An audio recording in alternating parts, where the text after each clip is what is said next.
Hello, my name is Marcus and welcome to Tabletop Reviews, where today I'm having a look at Death Valley, a small little pocket game, as they are called, by Kevin Ellingberg, and also by that company that does all the pocket games.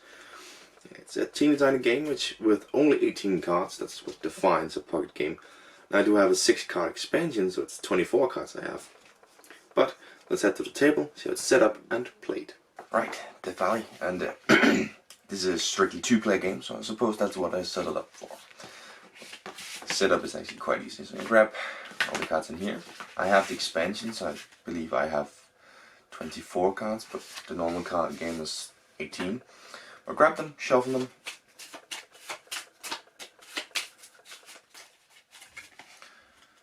Pile, and the face-up card.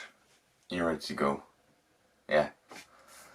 That's the only bit of setup. I don't think I've played any game with easier setup than that. And you sort of have room for both players down here.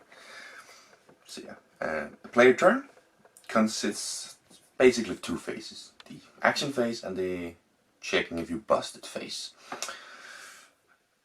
So, action phase, you can choose one of 2 actions. You can put a card in your journey, which is a row you're going to have in front of you. It can either be the face-up card or drawing from the top of the pile. First round you can only do that, of course. You just place out a card.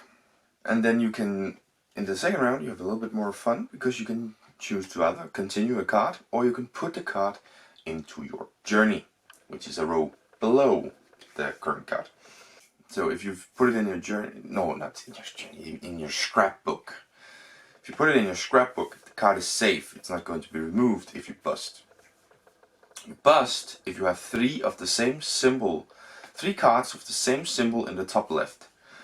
Then you bust. This means that 1 card will be put into a discard pile, and the remaining cards in your journey, all of them, also the ones that didn't match the symbol, will be shuffled back into the deck.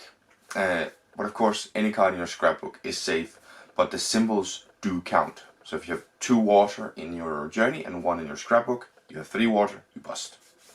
And that's basically it. You continue on, so there's only 1 card left in the pile and face up, which is called the desert. And then you count off points. The first bit is you count all stars in your journey.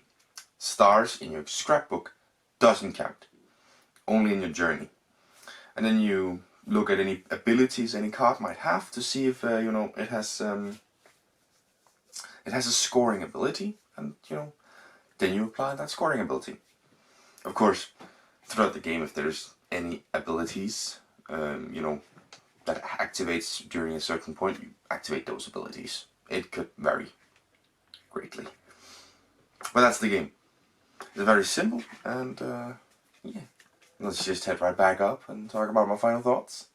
And there we are. I think the shortest overview ever, and let's make this the shortest review ever I have ever done.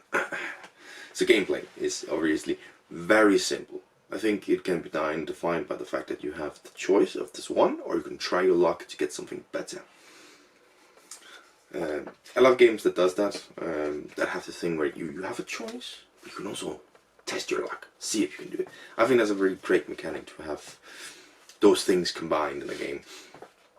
And otherwise, I think there are 2 very good mechanics in this one. The one is the 2 rows. I like the fact that you have the journey through, and then you have your scrapbook. Very thematic, I think. And then you have the busting. I like the busting aspect. It adds something to the game. It's interesting. And of course, it gets you closer to the end, you still remove a card. But maybe it prolongs the game a little bit. So quite interesting with the busting and the 2 rows mechanic. Of course, the fact that only 1 row scores you points on the stars, but the other one doesn't. It's interesting, very interesting. The components. It's 1 component. It's cards. And as I always say with the card game, if that's your only opponent, it needs to be really great cards. And I think this is really great quality cards. And of course you have the artwork, which I think is very, very relaxing, and maybe not so thematic when you're talking about this is Death Valley, it's a challenge to go through. Ooh. Very relaxing, reminds me sort of a parks kind of artwork. Very nice artwork. The theme As I say, there's a few things that are quite thematic to what the game is all about, what they do in the game. But really, it's when you're playing and stuff. Besides the fact that it's a journey and you a scrapbook, you're taking pictures, whatever. There's really not a lot of theme within it when you're playing it. There's a few things, but it's not really there, is it? It's there, but not really. And of course, does it lie to you?